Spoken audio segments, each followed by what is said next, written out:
Kalau bicara soal konteks kualitas demokrasi hari ini, hampir semua guru besar, para mahasiswa, para berbagai elemen yang kaya dengan keragaman pemikiran mengerucut pada satu kesimpulan bahwa memang sejak awal proses pemilu ini didesain, disandra untuk demi meloloskan hajat kepentingan dinasti politik. Itu akar masalah. Karena masuknya variabel Gibran ini maka membuka pintu penghancuran total kepada semua aspek. Yang hari ini semua sepakat bahwa terjadi terstruktur, sistematis dan masif. Itu satu realitas, tidak bisa dibantah oleh kubu Prabowo. Karena kubu Prabowo sendiri adalah korban dari satu proses demokrasi yang akal-akalan ini. Tapi menang, Bang? Seolah-olah memberi kesan Prabowo itu kompromi dengan para aktor pelaku kecurangan, maka dia menang. Karena dia 2 kali mengalami pengalaman kekalahan di dalam kecurangan pemilu. Prabowo menurut saya, dia juga secara moral kalah melihat situasi demokrasi yang amburadul ini. Dan kalau ini dipaksakan, Prabowo tidak memiliki legitimasi yang kuat. Itu satu poin. Poin kedua, ini jangan dikunci dulu ke MK. Jangan dikunci? Ya, jangan dibawa ke MK? Jangan pembicaraan itu seolah-olah sengketa itu di MK. Kalau terstruktur, sistematis, dan masif, ini bisa juga evaluasi total. Kalau PDIP, Nasdem, PKB, PKS menggunakan hak kedaulatan politik mereka di DPR, bisa mereka mengundang KPU untuk mengevaluasi. Jawaban tata kelola anggaran. Rakyat membiayai pemilu yang hampir 100 triliun, kemudian manajemennya hancur-hancuran, kepemimpinannya amburadul, ketua KPU-nya mesum, 3 kali ditegur, ya kan? IT-nya juga sangat buruk. Jadi menurut saya bukan hanya jalan satu-satunya. Penyelesaian evaluasi kecurangan ini berlangsung di MK. Bisa di DPR. Terlebih di MK itu kan ada satu penghancuran di awal. Lolosnya Gibran itu MK ini sudah barang busuk. Mengatakan akan datang ke MK, saya masih membaca itu sebagai sesuatu yang basa-basi. Tapi saya mau katakan begini, ketika rejim Jokowi ini memimpin dengan gaya kepemimpinan yang amburadul, maka produk pemilu juga menjadi kacau balau. Jadi kita harus berani berdiri sebagai orang-orang yang memiliki nurani, baik di kubu 01, 02 maupun 03, bahwa aktor perusak demokrasi ini adalah Jokowi. Tapi nggak mungkin kayaknya, 02 nggak akan berkata kalau seperti saya itu kan? Membaca pikiran polos dari Fritz Siregar tadi, terungkapkan dia. Berapa kali mengatakan bahwa dia sendiri mengakui ada kecurangan-kecurangan yang bukan hanya merugikan. Jadi antara pelanggaran dan kecurangan itu 2 hal yang berbeda. Kalau saya melihat itu 2 hal berbeda. Perdebatan terminologi saja. Terminologi soal kecurangan dan pelanggaran. Yang paling substansi adalah kekacauan dalam konsolidasi demokrasi hari ini. Semua pihak, awam maupun kaum intelektual, menyimpulkan ini demokrasi terburuk.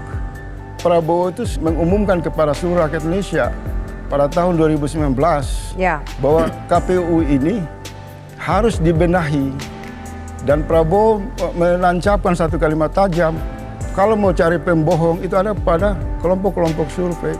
Demokrasi hari ini tahun 2024 dirusakin oleh komplotan pengusung quick count, dan Prabowo menikmati itu tidak legal, merayakan kemenangan yang tidak memiliki legitimasi hukum.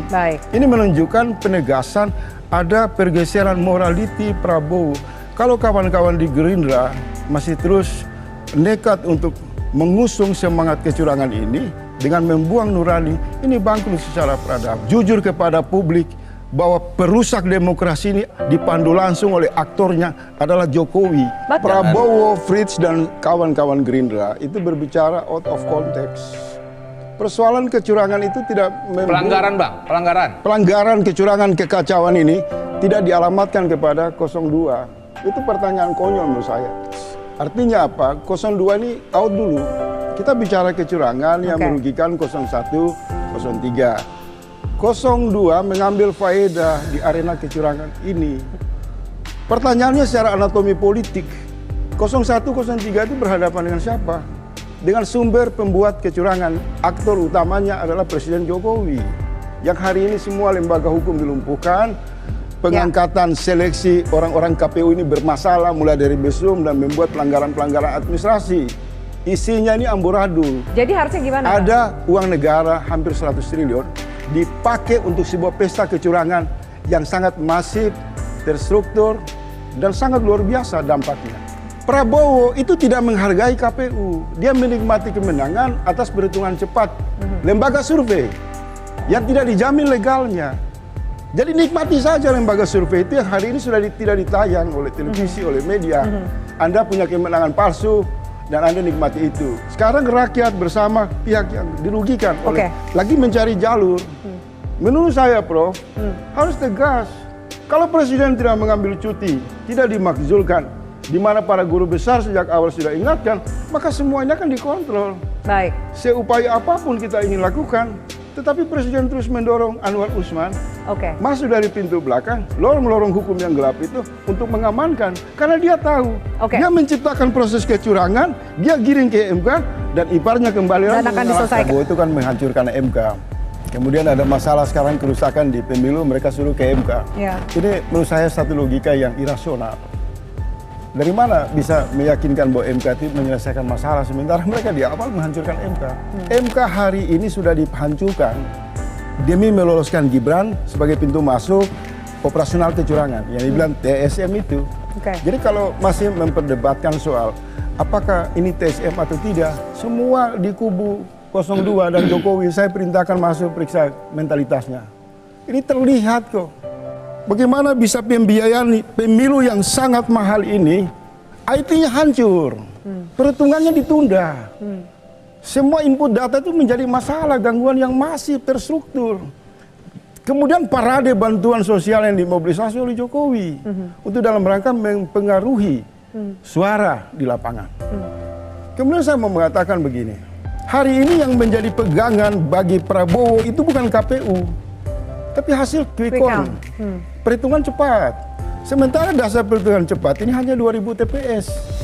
Dengan dalih ilmiah bahwa 2000 TPS secara random bisa memotret kemenangan 800.000 nasional. Sekarang logikanya dibalik lagi secara ilmiah. Ada 3000 TPS yang mengalami kecurangan. Kalau itu juga secara random terjadi, maka itu secara masif gagal ini semua. Berpikir ortodoks, konservatif yang harus kembali ke tempat lumpur yang sudah dibuat oleh Jokowi dengan Prabowo, MK, ini satu address yang keliru. Ada political will yang bisa digunakan melalui sarana DPR mengundang KPU. Anda lebih serak DPR saja? Saya senang DPR, Komisi 2 itu mitra kerja KPU. Panggil itu KPU. Anda ini 3 kali diberi peringatan. Anda punya manajemen hancur-hancuran. Anda tidak transparan.